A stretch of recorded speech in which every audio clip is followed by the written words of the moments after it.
다 같이 찬양 드림으로 11월 12일 금요 새벽기도회 및 말씀 묵상 시간을 갖도록 하겠습니다. 찬송가 276장 아버지여 이 죄인들 용납하여 주시옵고 함께 고백하며 나아가겠습니다.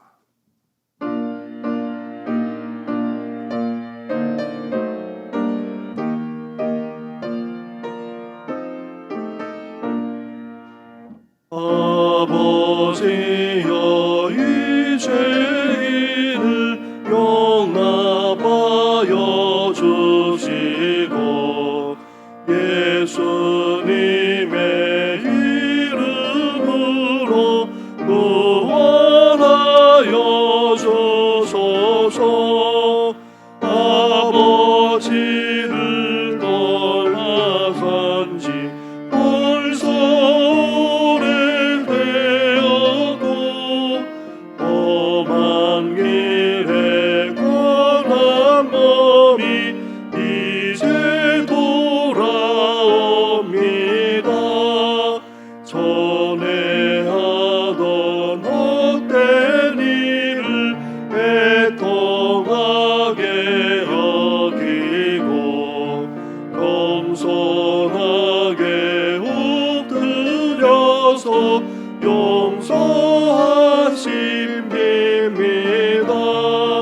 은혜 감당 못하오나 회개하는 영혼과 나의 약한 육신까지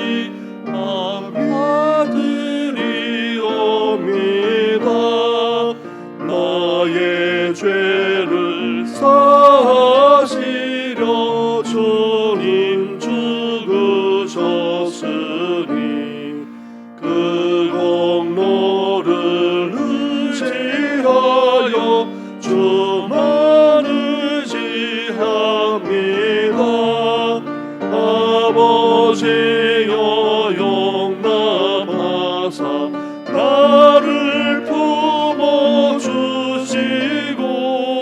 주의 사랑 품 안에서 길이 살게 하소서.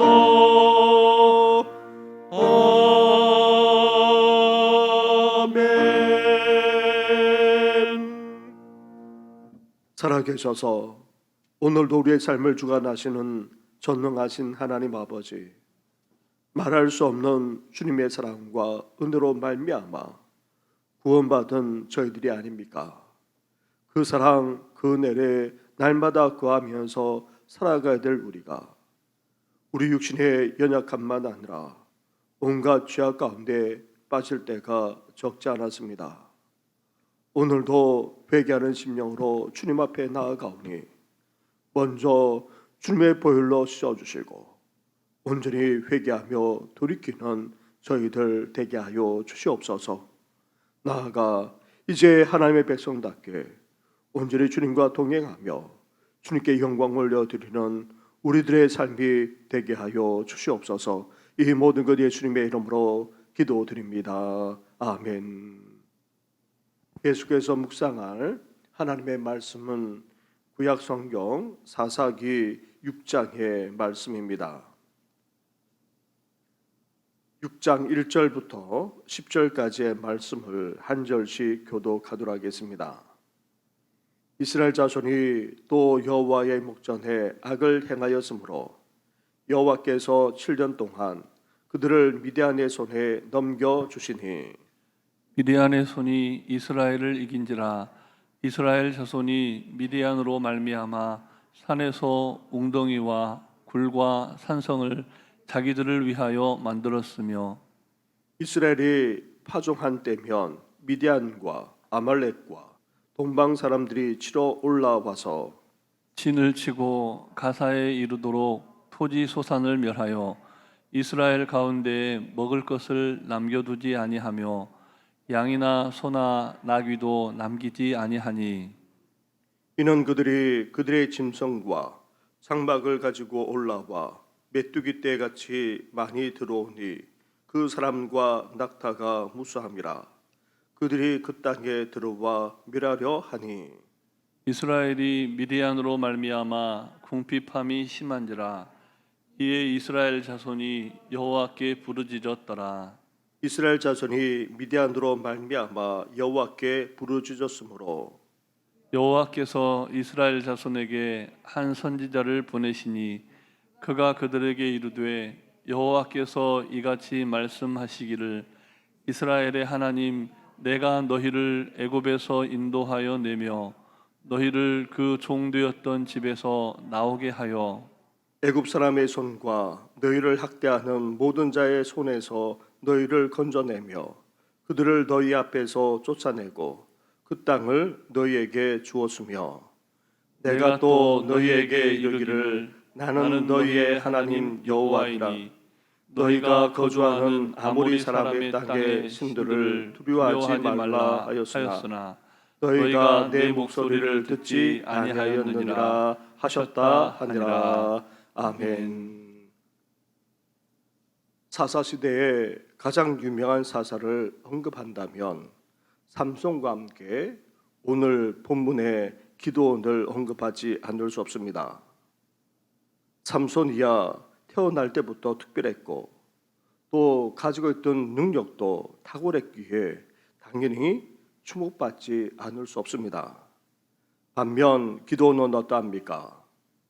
우리는 영웅에 대한 환상을 가지고 있어 영웅은 다르다 생각하는 경향이 적지 않습니다. 거기에다가 기도원의 영웅적인 이야기를 어려서부터 들어봤기에 기도원을 아주 특별한 사람으로 보는 경향도 적지 않습니다. 그렇다면 정말 기도원이 그러한 사람입니까?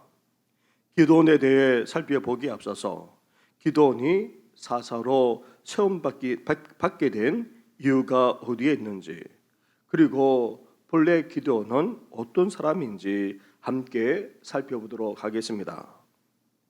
이스라엘은 앞에서 20년 동안 압제를 당하다가 여사사 드보라와 바락의 구원으로 말미암아 40년 동안 평온하게 지낼 수 있었습니다. 이스라엘은 압제와 구원과 평화의 시대를 반복하고 있었는데 그 압제의 강도가 더해지고 있었습니다. 때로는 그 기간이 길어져 압제가 고통스럽거나 아니면 압제의 강도가 더 강해지곤 했습니다. 기도원이 사사가 되기 전 이스라엘의 상황은 더욱 심각했습니다. 먼저 2절 말씀입니다. 미디안의 손이 이스라엘을 이긴지라. 이스라엘 자손이 미디안으로 말미암아 산에서 웅덩이와 굴과 산성을 자기들을 위하여 만들었으며. 아멘. 이어 4절로 가보시기 바랍니다. 4절을 함께 같이 하겠습니다. 시작. 진을 치고 가사에 이르도록 토지 소산을 멸하여 이스라엘 가운데 먹을 것을 남겨두지 아니하며 양이나 소나 나귀도 남기지 아니하니. 아멘. 아멘. 미디안의 압제로 말미암아 그 고통이 얼마나 심했든지 어떻게 살아야만 했습니까? 산에서 웅덩이와 굴과 산성을 만들어 생활하지 않으면 안 될 정도였습니다. 사람들이 거주하는 곳에 살지도 못하고 이들을 피해 산에서 생활해야만 했고 심지어 그 궁핍함이 심할 정도였습니다. 이렇게 이스라엘 백성들에게 말할 수 없는 고통을 안겨준 대적이 누구입니까? 바로 미디안 족속이었습니다. 미디안 족속은 아브라함의 후손 중 하나입니다. 아브라함에게는 종의 아들인 이스마엘과 본처 사라에게서 난 이삭이 있었는데 이후 후처를 통해 5 아들을 더 두었습니다. 그 아들 중에 그두라가 있었는데 그두라가 낳은 아들 가운데 하나가 바로 이 미디안이었습니다.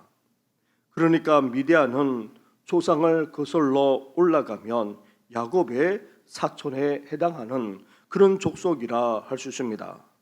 그리고 모세가 광야로 도망쳐 왔다가 이 미디안 족속의 제사장의 딸과 결혼하여 미디안 족속과 함께 광야에 거주하면서 생활하기도 했었습니다.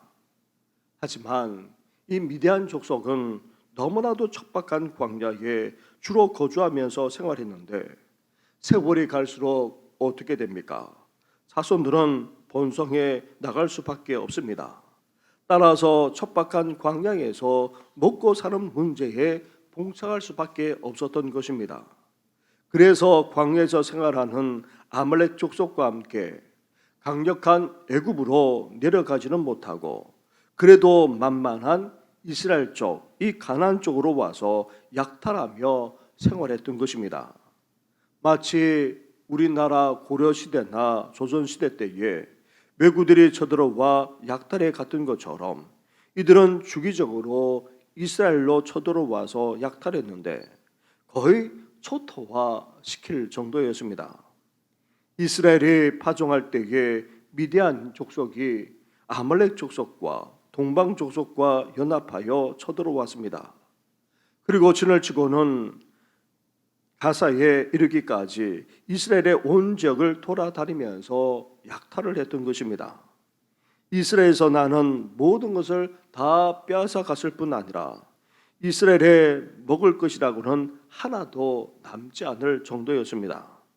심지어 기르는 양이나 소, 나귀까지 다 쓸어가 버렸습니다. 따라서 이러한 미디안의 계속된 약탈로 말미암아 더 이상 먹고 살기조차 어려워 굶주리기까지 했던 것입니다. 그렇다면 왜 이스라엘이 이런 지경까지 이르게 되었습니까? 1절 말씀을 보시기 바랍니다. 1절을 함께 같이 하겠습니다. 시작. 이스라엘 자손이 또 여호와의 목전에 악을 행하였으므로 여호와께서 7년 동안 그들을 미디안의 손에 넘겨주시니 아멘. 아멘. 이스라엘 백성들이 이렇게까지 고통을 당하게 된 것은 다름 아닌 죄악 때문이라고 성경은 말하고 있습니다. 이스라엘이 지금까지 저질렀던 죄를 반복해서 저지르고 있었던 것입니다. 그것을 사사기 기자는 이렇게 표현하고 있습니다. 이스라엘 자손이 또 여호와의 목전에 악을 행하였으므로 하나님이 지켜보고 있는데도 이스라엘 백성들이 악을 스스럼 없이 행했다는 것입니다. 하나님을 떠나 가나안 족속처럼 다산과 풍요를 빌면서 바알과 아세라 우상을 숭배했고 이들의 가치관을 따라 살아갔을 뿐만 아니라 음란하고도 폭력적인 그 문화 생활을 해 나가기까지 했던 것입니다. 사사를 통해 구원과 회복 그리고 평화를 누리고 있을 때에 우상 숭배와 더불어서 온갖 쾌락을 추구하며 이 세상 사람처럼 그렇게 범죄를 저질렀다는 말입니다. 이렇게 계속 반복하여 죄악을 행함으로 말미암아 하나님이 결국 어떻게 하십니까? 심판을 내리시는데 그 심판의 채찍은 더욱 강해져 가기만 했던 것입니다.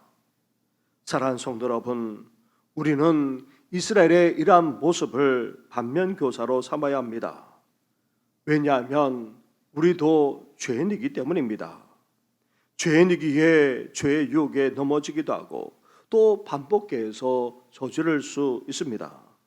우리가 연약할 뿐만 아니라 죄인이기에 죄의 문제를 제대로 극복하지 못한다는 사실을 하나님은 너무나도 잘 알고 계십니다. 그러나 죄가 우리 생활의 또아리를 타서 자리 잡고 또 반복해서 계속 죄를 짓는다면 그에 따른 결과만 아니라 하나님의 심판은 강력할 수밖에 없습니다. 그러기에 우리의 연약함과 죄인됨을 하나님 앞에 내려놓을 뿐만 아니라 고백하면서 우리는 도우심을 구하지 않으면 안 됩니다. 그리고 우리는 안주해서 안 됩니다. 하나님의 긍휼과 은혜로 표현할 때에 결코 긴장을 놓치지 말아야 합니다. 놓지 말아야 합니다. 우리 삶이 평온할 때에 긴장의 끈을 풀어놓고 안주하게 되면 다시 죄악이 우리 안에 꿈틀거리기 시작하게 됩니다. 다시 죄악의 세력이 어둠을 몰고 가 우리를 주장하려고 합니다.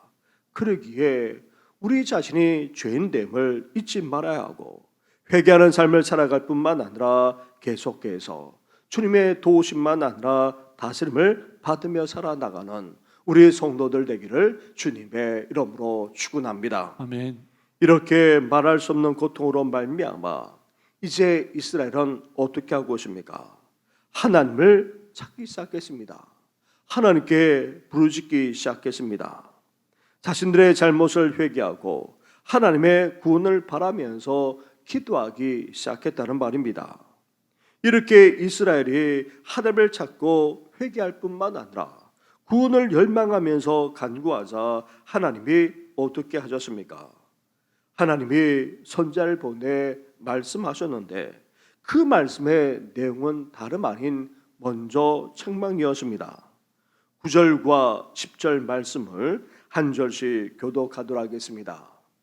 애굽 사람의 손과 너희를 학대하는 모든 자의 손에서 너희를 건져내고 그들을 너희 앞에서 쫓아내고 그 땅을 너희에게 주었으며 내가 또 너희에게 이르기를 나는 너희의 하나님 여호와이니 너희가 거주하는 아모리 사람의 땅의 신들을 두려워하지 말라 하였으나 너희가 내 목소리를 듣지 아니하였느니라 하셨다 하니라.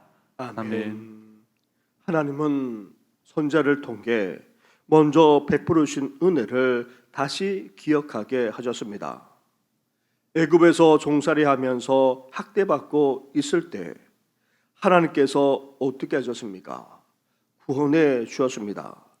그리고 약속의 땅 가나안으로 인도하셨을 뿐만 아니라 그 땅을 차지하는 축복까지 주었음을 상기시켜 주었습니다. 그러면서 하나님은 자신이 이스라엘의 하나님 여호와임을 분명하게 말씀하십니다. 그리고 하나님이 주신 가나안에서 그들 족속이 섬긴 신들을 결코 경외하지 말라 경고했구만 이스라엘 백성들이 그렇지 않았고 그 결과 이런 상황에까지 이르게 되었다 깨우쳐 주었던 것입니다. 사랑하는 성도 여러분, 밖으로 드러난 문제가 본질이 아닙니다. 이스라엘이 이렇게 고통을 당하고 있는 것은 대적이 강해서가 아닙니다. 하나님의 백성들이 신앙 가운데 바로 서 있지 못하기 때문입니다. 따라서 우리는 먼저 베푸르신 하나님의 은혜부터 잊지 말아야 합니다. 다시 상기할 수 있어야 한다는 것입니다. 그리고 하나님만이 우리의 하나님임을 분명하게 하면서 이제 하나님만 경외하겠노라 결단하며 다짐할 수 있어야 됩니다. 그럴 때에 하나님의 치유와 회복, 더 나아가 구원의 역사가 일어나게 되는 것입니다. 이 시간 우리의 연약함만 아니라 죄인됨을 다시금 하나님 앞에 고백하면서 이제 하나님만 온전히 섬기겠노라 경외하겠노라 결단하며 나아가는 이 아침 되기를 주님의 이름으로 축원합니다. 아멘. 우리 말씀을 생각하시면서 함께 기도 드릴 때에 오늘 금요 심야 기도회로 다시금 모이게 됩니다. 우리 기도만 아니라 그리고 모든 예배 그리고 또 새벽까지 온전하게 회복되게 하여 주시고 또 하나님 앞에 참되게 예배드리는 우리 정신교회 되게 해달라고 함께 나라와 민족을 위해서까지 기도하며 나아가겠습니다. 기도드리겠습니다.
위해서 막았으나 이제 우리 가족만 아니라 온 성도들 양생들까지 하나님께 돌아오고 아버지 우리의 연약한 만 아니라 내 죄를 아버지 고백하며 돌이키며 회개하여 이제 하나님만 너희를 본전히 하며 경배하는 우리 교회 우리 성도들 되시고 하나님 함께하여 주시길 바랍니다. 오늘은 하나님 아버지 등도 아버지 신발 기대고 말씀 놀고 삽니다. 하나님 아버지 주님을 이어서 이제 하나님 아버지 등도 기대고 함께 나와 기도하며 나아가고자 합니다. 우리 주님 아버지 지내면서 기도하셨던 오늘의 복마다 하나님 아버지 전도 저녁으로 시간 함께 모여서 이제 기도하고자 합니다. 함께 놀고만 하며 올라오고 함께 기도하고자 하며 주로 우리 모두한테 함께하여 주옵소서. 하나님 아버지 늘며 기도하는 저희들 되게 하여 주시고 하나님 아버지 우리 교회가 땅에서 매면 하늘에서 매고 땅에서 불게 되면 하늘에서 불게 되는 귀한 역사가 일어나는 교회가 되게 하여 주옵소서. 기도의 역사 기도의 주로 기도의 영역이 하나님 교회가 되기를 소망합니다. 이 새벽마다 아버지 사랑 성령을 간구하며 기도할 때에 응답받는 귀한 역사가 일어나도록 은혜 허락하여 주옵소서. 오늘도 복된 교회만 아니라 이 나라 인도를 장군에 불러주시길 바랍니다. 하나님께서 지금 이 나라를 시작하시고 우리를 인도하여 주옵소서. 아버지 대통령 선거도 아버지 나라의 땅에 모든 것을 주장하소서. 아버지 이 나라를 위한 축복을 세워보시게 하여 주시고 이제 경제가 회복될 뿐만 아니라 모든 사회 아버지 남북간의 관계만 아니라 이 땅의 질병 말씀을 보시고 하나님 아버지 약한 성도들을 이 아침에 기억하여 주시길 바랍니다. 하나님 아버지 인간 하나님의 가발가발하는 성도들만 아니라 오랫동안 경제에서의 성도 구도하지 못하는 어르신들만 아니라 지금 고난하는 아버지 성도들까지 나아가 삶의 없는 시대를 겪는 성도들 나아가 마음의 우울증만 아니라 하나님 아버지 마음을 주체하지 못하고 온갖 불안과 두려움 가운데 내 심령들까지 오늘의 흐름을 떠주시고 치유해 주시고 회복의 은혜를 허락하여 주시옵소서. 이 모든 건 예수님의 이름으로 기도드립니다. 아멘. 하나님 아버지 이스라엘의 모습은 다름 아닌 우리들의 모습입니다. 우리도 그 은혜를 망각한 채 다시금 이전으로 돌아가기도 하고 반복적으로 죄악 가운데 머물 때도 적지 않습니다. 주님, 저희들의 이런 모습을 용서하여 주시옵소서. 다시금 하나님을 찾고 하나님 앞에 나아가 철저하게 회개하며 돌이키는 우리들 되게 하여 주시옵소서. 우리에게 베풀어 주셨던 그 구원의 은혜를 잊지 않고 다시금 하나님 앞에 새롭게 결단하며 나아가는 우리들 되게 하여 주시옵소서. 끊을 것은 끊게 하여 주시고 더 이상 이 세상을 사랑하지 않게 하여 주옵시고 이 세상 가치관대로 또 육체대로 살지 않도록 오늘도 장중에 붙들어 주시고 함께하여 주시옵소서. 이 모든 건 예수님의 이름으로 기도드립니다. 아멘. 하늘에 계신 우리 아버지, 아버지의 이름을 거룩하게 하시며 아버지의 나라가 오게 하시며 아버지의 뜻이 하늘에서와 같이 땅에서도 이루어지게 하소서. 오늘 우리에게 일용할 양식을 주시고 우리가 우리에게 잘못한 사람을 용서하여 준 것 같이 우리 죄를 용서하여 주시고 우리를 시험에 빠지지 않게 하시고 악에서 구하소서. 나라와 권능과 영광이 영원히 아버지의 것입니다. 아멘.